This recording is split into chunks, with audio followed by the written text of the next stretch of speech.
పరిశుద్ధ గ్రంథము నుండి పాత నిబంధన గ్రంథము నిర్గమకాండము 40వ అధ్యాయము. మరియు యెహోవా మోషేతో ఇట్లా నేను మొదటి నెలలో మొదటి దినమున నీవు ప్రత్యక్షపు గుడారపు మందిరమును నిలవబెట్టవలెను. అచ్చట నీవు సాక్ష్యపు మందసమును నిలిపి ఆ మందసమును అడ్డతెరతో కప్పవలెను. నీవు బల్లను లోపలికి తెచ్చి దానిమీద క్రమముగా ఉంచవలసిన వాటిని ఉంచి దీపవృక్షమును లోపలికి తెచ్చి దాని ప్రదీపములను వెలిగింపవలెను. సాక్ష్యపు మందసమునెదుట ధూపము వేయు బంగారు వేదికను ఉంచి మందిర ద్వారమునకు తెరను తగిలింపవలెను. ప్రత్యక్షపు గుడారపు మందిర ద్వారమునెదుట దహన బలిపీఠమును ఉంచవలెను. ప్రత్యక్షపు గుడారమునకును బలిపీఠమునకును మధ్యను గంగాళమును ఉంచి దానిలో నీళ్లు నింపవలెను. తెరల చుట్టూ ఆవరణమును నిలవబెట్టి ఆవరణ ద్వారం యొక్క తెరను తగిలింపవలెను. మరియు నీవు అభిషేక తైలమును తీసుకొని మందిరమునకును దానిలోని సమస్తమునకును అభిషేకము చేసి దానిని దాని ఉపకరణములన్నింటినీ ప్రతిష్ఠింపవలెను. అప్పుడు అది పరిశుద్ధమగును. దహన బలిపీఠమునకు అభిషేకము చేసి ఆ పీఠమును ప్రతిష్ఠింపవలెను. అప్పుడు ఆ పీఠము అతి పరిశుద్ధమగును. ఆ గంగాళమునకు దాని పీటకు అభిషేకము చేసి దాన్ని ప్రతిష్ఠింపవలెను.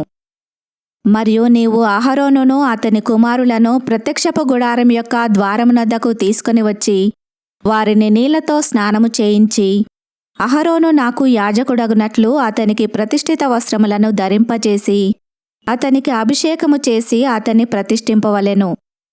మరియు నీవు అతని కుమారులను తోడుకొని వచ్చి వారికి చొక్కాయిలను తొడిగించి వారు నాకు యాజకులగుటకై నీవు వారి తండ్రికి అభిషేకము చేసినట్లు వారికిని అభిషేకము చేయుము. వారి అభిషేకము తరతరములకు వారికి నిత్యమైన యాజకత్వ సూచనగా ఉండుననెను. మోషే ఆ ప్రకారము చేసెను.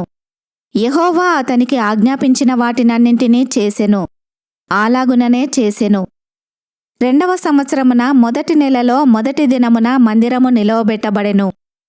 యెహోవా మోషేకు ఆజ్ఞాపించినట్లు మోషే మందిరమును నిలవబెట్టి దాని దిమ్మలను వేసి దాని పలకలను నిలవబెట్టి దాని పెండెబద్దలను చొనిపి దాని స్తంభములను నిలవబెట్టి మందిరము మీద గుడారమును పరచి దానిపైని గుడారపు కప్పును వేసెను.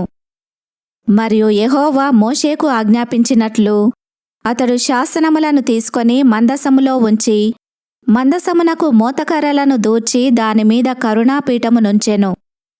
మందిరములోనికి మందసమును తెచ్చి కప్పు తెరను వేసి సాక్ష్యపు మందసమును కప్పెను. మరియు యెహోవా మోషేకు ఆజ్ఞాపించినట్లు అతడు ప్రత్యక్షపు గుడారములో మందిరం యొక్క ఉత్తర దిక్కున అడ్డతెరకు వెలుపట బల్లను ఉంచి యెహోవా సన్నిధిని దానిమీద రొట్టెలను క్రమముగా ఉంచెను. మరియు యెహోవా మోషేకు ఆజ్ఞాపించినట్లు అతడు ప్రత్యక్షపు గుడారములో మందిరమునకు దక్షిణ దిక్కున బల్ల ఎదుట దీపవృక్షమును ఉంచి యెహోవా సన్నిధిని ప్రదీపములను వెలిగించెను. మరియు యెహోవా మోషేకు ఆజ్ఞాపించినట్లు అతడు ప్రత్యక్షపు గుడారములో అడ్డతెర ఎదుట బంగారు ధూపవేదిక ఉంచి దానిమీద పరిమళ ద్రవ్యములను ధూపము వేసెను. మరియు యెహోవా మోషేకు ఆజ్ఞాపించినట్లు అతడు మందిర ద్వారమునకు తెరను వేసెను. అతడు ప్రత్యక్షపు గుడారపు మందిర ద్వారమునొద్ద దహన బలిపీఠమును ఉంచి దానిమీద దహనబలి నర్పించి నైవేద్యమును సమర్పించెను. మరియు యెహోవా మోషేకు ఆజ్ఞాపించినట్లు అతడు ప్రత్యక్షపు గుడారమునకును బలిపీఠమునకును మధ్య గంగాళమును ఉంచి ప్రక్షాళన కొరకు దానిలో నీళ్లు పోసెను. దాని యొద్ద మోషేయు అహరోనును అతని కుమారులును తమ చేతులను కాళ్ళును కడుగుకొనిరి. వారు ప్రత్యక్షపు గుడారములోనికి వెళ్ళునప్పుడును బలిపీఠమునకు సమీపించునప్పుడును కడుగుకొనిరి. మరియు అతడు మందిరమునకును బలిపీఠమునకును చుట్టూ ఆవరణమును ఏర్పరచి ఆవరణ ద్వారపు తెరను వేసెను. అలాగున మోషే పని సంపూర్తి చేసెను.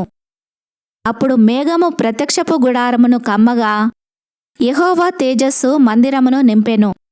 ఆ మేఘము మందిరము మీద నిలుచుట చేత మందిరము యెహోవా తేజస్సుతో నిండెను గనుక మోషే ప్రత్యక్షపు గుడారములోనికి వెళ్ళలేకుండెను. మేఘము మందిరము మీద నుండి పైకి వెళ్ళునప్పుడెల్లనూ ఇశ్రాయేలీలు ప్రయాణమైపోయిరి. ఇదే వారి ప్రయాణ పద్ధతి. ఆ మేఘము పైకి వెళ్ళని ఎడల అది వెళ్ళు దినము వరకు వారు ప్రయాణము చేయకుండిరి.